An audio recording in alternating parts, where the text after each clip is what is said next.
Hello everyone, welcome back our channel. ఈరోజు topic ఏంటి అంటే 2 స్టేజ్ ట్రాన్స్ఫార్మర్ కపుల్డ్ యాంప్లిఫైర్ కోసం అయితే తెలుసుకుందాం. ఓకేనా? మరి ఈ 2 స్టేజ్ ట్రాన్స్ఫార్మర్ కపుల్డ్ యాంప్లిఫైర్ ఎక్కడైనా యూజ్ చేస్తారు అంటే ఎలక్ట్రానిక్ సర్క్యూట్స్ 1 సబ్జెక్ట్లో EC1. ఓకేనా? EC1 అని కాల్ చేస్తాం అనమాట. ఎలక్ట్రానిక్ సర్క్యూట్స్ 1 దీంట్లో మనం యూజ్ చేస్తాము. సో నేను ఆల్రెడీ బిఫోర్ టాపిక్లో 2 స్టేజ్ RC కపుల్డ్ యాంప్లిఫైర్ కోసం అయితే ఎక్స్ప్లెయిన్ చేశాను. ఎవరైనా చూడలేని వాళ్ళు ఉంటే మాత్రం అది కూడా చూస్తే మీకు ఇది కూడా ఈజీగా అర్థమవుతుంది అనమాట. So 2 stage transformer coupled amplifier ఎందుకు అన్నారు అంటే చెప్పాను కదా, సింగిల్ స్టేజ్ యాంప్లిఫైర్ అనేది వేరు, మల్టీ స్టేజ్ యాంప్లిఫైర్ అనేది వేరు. సింగిల్ స్టేజ్ యాంప్లిఫైర్లో ఓన్లీ ఒక ట్రాన్సిస్టర్ యూజ్ చేసేదాన్ని సింగిల్ స్టేజ్ అంటాం. ఎక్కువ అంటే ఒక ట్రాన్సిస్టర్ కంటే ఎక్కువ యూజ్ చేసేదాన్ని మల్టిపుల్, మనం ఏంటి 2 ఆర్ మోర్ ట్రాన్సిస్టర్ని యూజ్ చేసినట్టయితే దాన్ని మల్టీ స్టేజ్ యాంప్లిఫైర్ అంటాం. సో ఏదైతే ఈ పార్ట్ ఉంటుందో ఈ పార్ట్, ఓకేనా, ఈ ట్రాన్స్ఫార్మర్స్ నుంచి ఈ పార్ట్ వరకు యూజ్ చేసేదాన్ని ఒక ఫస్ట్ స్టేజ్ అంటాం. మళ్ళీ ఈ పార్ట్ వరకు యూజ్ చేసేదాన్ని సెకండ్ స్టేజ్ అంటాం. సో అందుకే first stage into second stage రెండు చేస్తున్నాం కాబట్టి దీన్ని 2 స్టేజ్ అంటున్నాం. మరి ట్రాన్స్ఫార్మర్ ఎందుకు వచ్చింది అంటే ఇక్కడ మనం ట్రాన్స్ఫార్మర్స్ యూజ్ చేస్తున్నాం కదా, ట్రాన్స్ఫార్మర్స్. సో అందుకే ట్రాన్స్ఫార్మర్ అన్నాం. కపుల్డ్ అంటే ఏంటంటే ఏదైతే వచ్చిన అవుట్పుట్ ఉంటుందో ట్రాన్స్ఫార్మర్ నుంచి కపుల్డ్ చేసి సెకండ్ దానికి పంపిస్తాము. అందుకే ట్రాన్స్ఫార్మర్ కపుల్డ్ అంటున్నాం. యాంప్లిఫైర్ అంటే ఏంటి అంటే మీకు తెలిసిందే, యాంప్లిఫికేషన్ చేస్తుంది కదా, వీక్ సిగ్నల్ స్ట్రెంత్ ఇచ్చి ఇంక్రీజ్ చేసే దాన్ని యాంప్లిఫైర్ అని కాల్ చేస్తాం. ఓకేనా? సో ఇది ఫిగర్ కూడా రాసాను, ట్రాన్స్ఫార్మర్ కపుల్డ్ యాంప్లిఫైర్ అని కాల్ చేస్తాము. సో దీని యొక్క సర్క్యూట్ చూసుకుందామా. ఫస్ట్ సర్క్యూట్ చూసినట్టయితే నార్మల్గా సేమ్ మీరు థియరీ రాయాలి అని అనుకుంటే దీనికి ఎన్ని కాంపోనెంట్స్ యూజ్ చేస్తున్నారు ఏంటి రాయాలి. 3 కాంపోనెంట్స్ యూజ్ చేస్తున్నాము. ఏంటంటే transformer, resistor, capacitor. 4 components use చేస్తున్నాం. ట్రాన్స్ఫార్మరు, అలాగే ట్రాన్సిస్టరు, రెసిస్టరు, కెపాసిటర్. ఓకేనా? ఈ 4 కాంపోనెంట్స్ రాస్తారు. రాసిన తర్వాత దీని యొక్క కన్స్ట్రక్షన్ రాయాలన్నమాట. కన్స్ట్రక్షన్ రాసే కంటే ముందు సర్క్యూట్ డయాగ్రామ్ ఎలా అరేంజ్ చేసుకున్నామో రాద్దాం. ఓకేనా? సో ఫస్ట్ వచ్చేసరికి ఏంటి అంటే మీరు నార్మల్గానే ఇక్కడ సైన్సాయిడల్ సిగ్నల్ ఇచ్చారు. సైన్సాయిడల్ సిగ్నల్ అంటే ఆల్టర్నేటింగ్ కరెంటే కదా ఇచ్చినట్టు. ఈ సైన్సాయిడల్ సిగ్నల్ ఎక్కడికి అప్లై చేశారు నాన్న? ఇన్పుట్ కెపాసిటర్కి పాస్ చేశారు. ఈ ఇన్పుట్ కెపాసిటర్ ఏం చేస్తుంది అంటే టుగెదర్ దేనికి కనెక్ట్ చేసిందంట? బేస్ ఆఫ్ ది ఫస్ట్ ట్రాన్సిస్టర్కి కనెక్ట్ చేసింది, Cin. ఓకేనా? సో ఇక్కడ వచ్చేసరికి ఏదైతే బేస్ టెర్మినల్ నుంచి R1 R2 కనెక్ట్ చేసుకుంటారు, తెలిసిందే కదా. ఇది బేస్, ఇది ఎమిటర్, కలెక్టర్. ఎమిటర్ టెర్మినల్ నుంచి RE అనమాట, ఎమిటర్ రెసిస్టెన్స్ అంటాం. CE అంటే ఎమిటర్ బైపాస్ కెపాసిటర్ అంటాం. ఈ కప్లింగ్ కెపాసిటర్ ఏదైతే కప్లింగ్ ఉందో ఇది కలెక్టర్ కదా. సో కలెక్టర్ నుంచి ఇక్కడ మనం ట్రాన్స్ఫార్మర్ని యూజ్ చేస్తాం.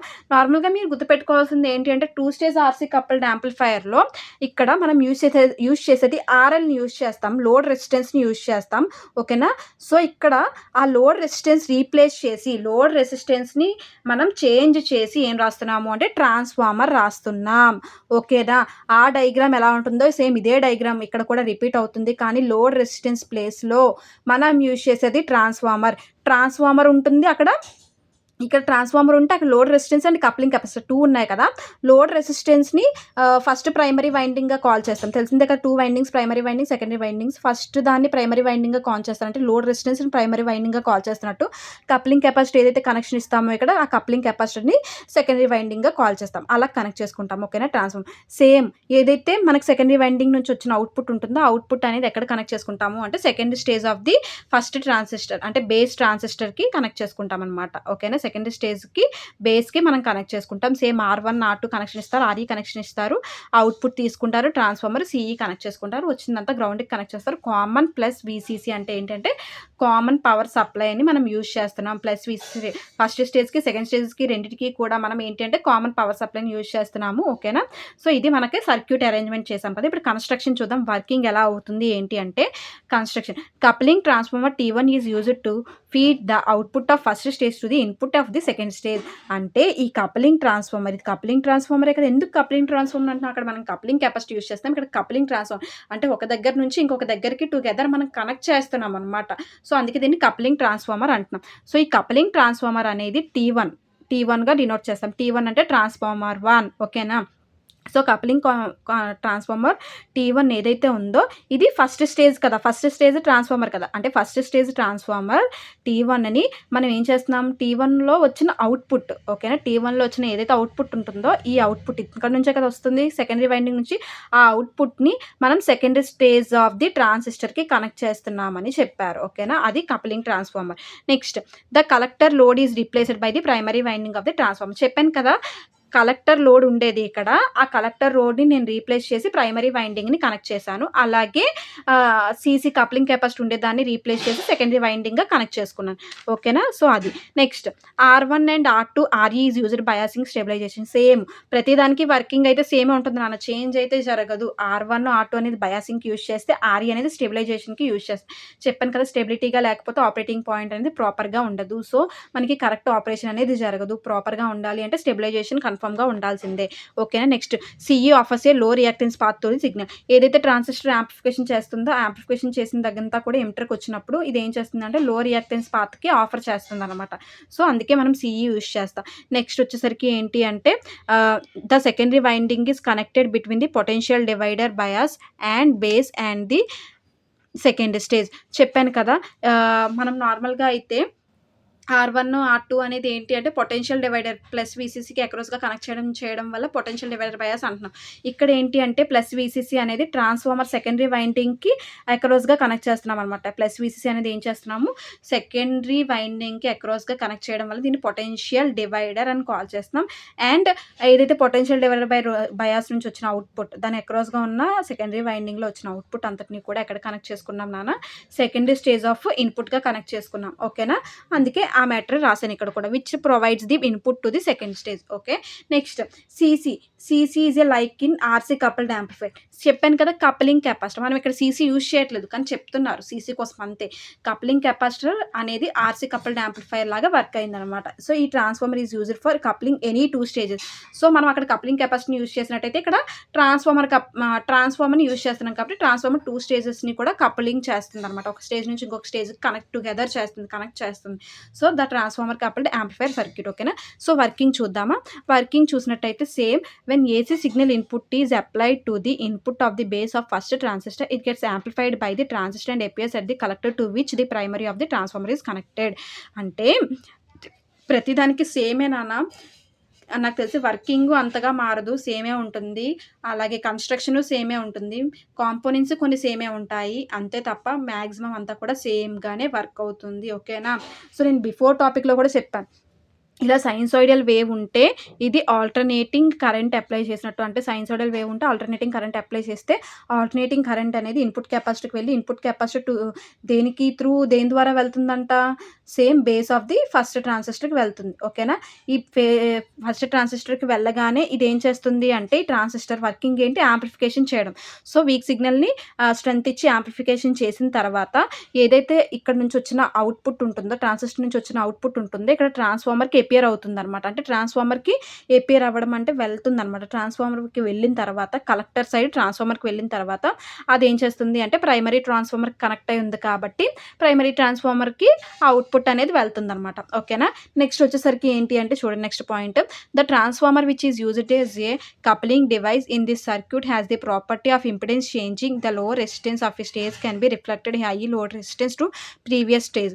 సో, ఇక్కడ ఏదైతే అవుట్‌పుట్ వచ్చిందో ఆ అవుట్‌పుట్ ఏంటి అంటే మనకి ప్రైమరీ వైండింగ్‌లో వచ్చిన అవుట్‌పుట్ ఏదైతే ఉందో అంటే యాంప్లిఫికేషన్ చేసింది వచ్చిన అవుట్‌పుట్ అంతటిని కూడా ఇది ఏం చేస్తుందంటే మళ్ళీ సెకండరీ వైండింగ్‌కి పంపిస్తుందనమాట. అలా సెకండరీ వైండింగ్‌కి పంపించినప్పుడు సెకండరీ వైండింగ్‌లో నాకేమవుతుంది అంటే ఈ సెకండరీ వైండింగ్ నుంచి వచ్చిన అవుట్‌పుట్ అంతటిని కూడా ఏంటి అంటే ఒక పార్ట్ చూడండి, ఒక పార్ట్ తీసుకొనొచ్చి R1కి మనకి మిడిల్‌లో కనెక్ట్ చేసాము. ఇంకొక పార్ట్ అవుట్‌పుట్ ఏదైతే ఉందో ఆ అవుట్‌పుట్ పార్ట్‌ని డైరెక్ట్‌గా మనం second stage of the base transistor ఇది కదా సెకండ్ స్టేజ్. ఈ second stage of the base ట్రాన్సిస్టర్‌కి కనెక్ట్ చేసుకుంటామనమాట. Next the voltage at the primary transistor according to turns ratio of the secondary winding of the transformer. అంటే దేని నుంచి దేనికి transfer చేసాము డేటా అనేది మాత్రమే మనం ఇక్కడ చెప్పాం. ఓకేనా?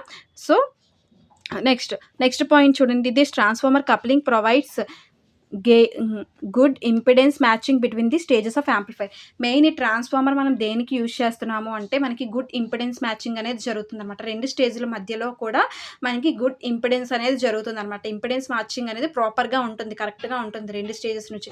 అందుకే మెయిన్ ఈ ట్రాన్స్‌ఫార్మర్‌ని మనం కప్లింగ్ చేస్తున్నాం. ఓకేనా? మెయిన్ చెప్పాను కదా గెయిన్ అనేది ఒక స్టేజ్‌లో మనకు తక్కువ వస్తుంది కాబట్టి 2 స్టేజెస్‌ని కలిపితే మనకి గెయిన్ ఎక్కువ వస్తుంది కాబట్టి మనం 2 స్టేజెస్‌ని యూజ్ చేస్తాం. ఓకేనా? Next frequency response of transformer coupled amplifier. ఈ frequency response of transformer coupled యాంప్లిఫైర్‌లో కూడా సేమ్ మీరు ఇలాగే చూడండి. ఇక్కడికొచ్చేసరికి ఏంటి అంటే ఎలా వచ్చిందో కూడా చెప్తాను.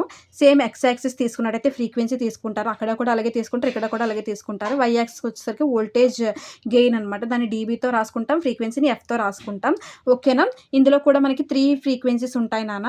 ఏంటేంటి అంటే లో frequency, mid frequency, high frequency అనమాట. లో ఫ్రీక్వెన్సీ అంటే ఏమవుతుంది అంటే సర్టెన్ ఫ్రీక్వెన్సీ దగ్గర ఇలాగ మనకి ఏమవుతుంది అంటే ఇంక్రీజ్ అయ్యి ఓకేనా? లో ఫ్రీక్వెన్సీ దగ్గర ఏంటి అంటే అలాగా లో ఫ్రీక్వెన్సీ స్లోగా ఇంక్రీజ్ అవుతుంది. సర్టెన్ పార్ట్ దగ్గర మనకి ఇలాగ కొంచెం కాన్స్టెంట్‌లా వచ్చేస్తుందనమాట. ఆ కాన్స్టెంట్ లాగా వచ్చేది మిడ్ ఫ్రీక్వెన్సీ అంటాం. ఏదైతే ఇంక్రీజ్ అవుతుందో అది లో ఫ్రీక్వెన్సీ, ఎక్కడైతే కాన్స్టెంట్ అవుతుందో అదేమో మిడ్ ఫ్రీక్వెన్సీ అనమాట. ఓకేనా? నేను ఆల్రెడీ బిఫోర్ టాపిక్‌లో కూడా చెప్పాను. నార్మల్‌గా అయితే 50 హెర్ట్జ్ మనం అదే కదా యూజ్ చేస్తున్నాము. ఒకవేళ 50 హెర్ట్జ్ ఉంటే లెస్ దెన్ అంటాము. అంటే అది లో ఫ్రీక్వెన్సీ అని అర్థం. ఒకవేళ 50 హెర్ట్జ్ ఉంటే 20 కిలో హెర్ట్జ్ మధ్యలో ఉంటే అది మిడ్ ఫ్రీక్వెన్సీ అనమాట. సో, మిడ్ ఫ్రీక్వెన్సీలో ఎప్పుడు కూడా కొంచెం కాన్స్టెంట్‌గా ఉంటుంది. మళ్ళీ వచ్చేసరికి ఏంటంటే హై ఫ్రీక్వెన్సీకి వచ్చేసరికి ఏంటి అంటే డిక్రీజ్ అయిపోతుందనమాట. అలాగా ఓకేనా? 20 కిలో హెర్ట్జ్. అలానే ఓకేనా? ఇది ఇంక్రీజ్ అవుతుంది అని అంటే ఇలా ఇంక్రీజ్ అవుతుందంటే ఇదేంటంటే లో ఫ్రీక్వెన్సీ అని అర్థం. కాన్స్టెంట్‌గా ఉంటుంది అంటే అది మిడ్ ఫ్రీక్వెన్సీ అని అర్థం. మళ్ళీ ఇంక్రీజ్ అయ్యి ఇలా డిక్రీజ్ అయిపోతుంది. చూడండి ఇంక్రీజ్ అయ్యి డిక్రీజ్ అవుతుంది అంటే అది ఏంటి అంటే హై ఫ్రీక్వెన్సీ అని అర్థం అనమాట. సో, ఇక్కడ లో frequency, mid frequency, high frequency ఇలా 3 ఫ్రీక్వెన్సీస్ యూజ్ చేసి గ్రాఫ్ అనేది డ్రా చేశాను. చూడండి. The gain of the amplifier is constant only for a small range of frequencies. చూసారా? అంటే ఈ గెయిన్ ఆఫ్ ది యాంప్లిఫైర్ అనేది ఎప్పుడు కాన్స్టెంట్‌గా ఉంటుంది? స్మాల్ రేంజ్ ఆఫ్ ఫ్రీక్వెన్సీస్ తీసుకున్నప్పుడు మాత్రమే కాన్స్టెంట్. అంటే ఎక్కడ మిడ్ ఫ్రీక్వెన్సీస్ వాటి దగ్గర కొంచెం అది ఏంటి అంటే ఫ్రీక్వెన్సీ అనేది కాన్స్టెంట్‌గా ఉంటుంది. The output voltage O/P V/G అంటే short cuts output to voltage అనమాట. ఓకేనా? The output voltage is equal to the collector current multiplied by the reactance of primary. Output voltage, collector current 2 కూడా ఈక్వల్‌గానే ఉంటాయి. సో, రెండిటిని కూడా మనం మల్టిప్లై చేస్తామన్నమాట. Next at high frequencies the capacitance between turns winding acts bypass to reduce the output voltage and hence voltage gain.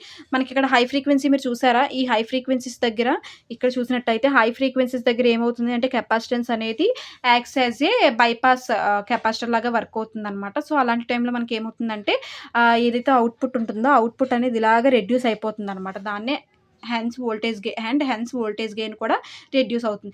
Next point the amplification of audio signals will not be proportionate and some distortion will also get introduced which is called as frequency distortion. ఒకవేళ మీకు ఈ audio సిగ్నల్స్లో కానీ ఒకవేళ distortion వచ్చినా ఏమొచ్చినా సరే మనకి frequency ప్రాపర్గా రాదు. డిస్టార్షన్ లేకుండా ఉంటేనే మనకి యొక్క ఫ్రీక్వెన్సీ రెస్పాన్స్ అయినా సరే మీకు వచ్చిన అవుట్పుట్ అయినా సరే ప్రాపర్గా వస్తుంది. ఎప్పుడైతే డిస్టార్షన్ ఉంటుందో మనకి ప్రాపర్ అవుట్పుట్ అనేది రాదు. ఓకేనా? దీన్నే మనం ఏమంటామంటే ఫ్రీక్వెన్సీ డిస్టార్షన్ అంటాం. అడ్వాంటేజెస్ చూద్దామా? Excellent impedance matching. దీంట్లో మనం ట్రాన్స్ఫార్మర్ మెయిన్‌గా దేనికి యూజ్ చేస్తాం? ఇంపెడెన్స్ కోసమే కదా యూజ్ చేస్తాం. సో, ఇక్కడ ఎక్సలెంట్ ఇంపెడెన్స్ మ్యాచింగ్ ఉంటుంది. It has maximum power gain కూడా చాలా ఎక్కువ వస్తుంది. ట్రాన్స్ఫార్మర్ యూజ్ చేస్తున్నాం కాబట్టి పవర్ గెయిన్ ఎక్కువ వస్తుంది. ఓకేనా? ట్రాన్స్ఫార్మర్ నుంచి వచ్చేదే పవర్ ఎక్కువ కదా! మరి అందుకే దానికి మాక్సిమం పవర్ గెయిన్ వస్తుంది. No signal power is lost in the collector or base resistance. అంటే no signal power in lost అన్నారు. అంటే మీకు వచ్చిన సెకండరీ వైండింగ్ నుంచి వస్తుంది కదా! ఆ సెకండరీ వైండింగ్ నుంచి వచ్చిన పవర్ లాస్ట్ అవ్వదు. కలెక్టర్ సైడ్ నుంచే కదా అది కూడా వస్తుంది. సో, లాస్ అవ్వదు. అలాగే ఆర్ బేస్ రెసిస్టెన్స్ అంటే ఏంటంటే మళ్ళీ సెకండ్ ట్రాన్స్ఫార్మర్ నుంచి సెకండ్ ట్రాన్సిస్టర్‌కి వెళ్ళేసరికి కూడా మనకి ఎలాంటి సిగ్నల్ లాస్ అవ్వడం అయితే జరగదు. It provide DC isolation between first and second stage. ఓకేనా? డీసీ ఐసోలేషన్ కూడా ఫస్ట్ నుంచి సెకండ్ స్టేజ్‌కి చాలా బాగుంటుంది. ఇందులో కూడా ప్రొవైడ్ చేస్తుంది కూడా. Disadvantages cost is high. దీని యొక్క కాస్ట్ అనేది చాలా ఎక్కువ ఉంటుంది. ఓకేనా? అలాగే దీంట్లో సెకండ్ పాయింట్ వచ్చేసరికి it has a poor frequency response అనేది చాలా తక్కువ ఉంటుందన్నమాట. ఓకేనా? నెక్స్ట్ వచ్చేసరికి ఓన్లీ జస్ట్ మనం డిసడ్వాంటేజెస్ వరకే ఇచ్చాను. ఓకేనా? అడ్వాంటేజెస్ డిసడ్వాంటేజెసే. సో, మనం ఇప్పుడు తెలుసుకునేది ఏంటి అంటే ఆర్సీ కపుల్డ్ యాంప్లిఫైర్‌లో 3 టైప్స్ అన్నాను కదా! 2 స్టేజ్ ఆర్సీ కపుల్డ్ యాంప్లిఫైర్ చెప్పేసాము. ఇప్పుడు 2 స్టేజ్ ట్రాన్స్ఫార్మర్ కపుల్డ్ యాంప్లిఫైర్ చెప్పాను. నెక్స్ట్ టాపిక్‌లో డైరెక్ట్ కపుల్డ్ యాంప్లిఫైర్ కోసం అయితే చెప్తాను. ఓకేనా? ఈ వీడియో నచ్చినట్లయితే లైక్ చేయండి, షేర్ చేయండి, కామెంట్ చేయండి, సబ్స్క్రైబ్ చేయండి.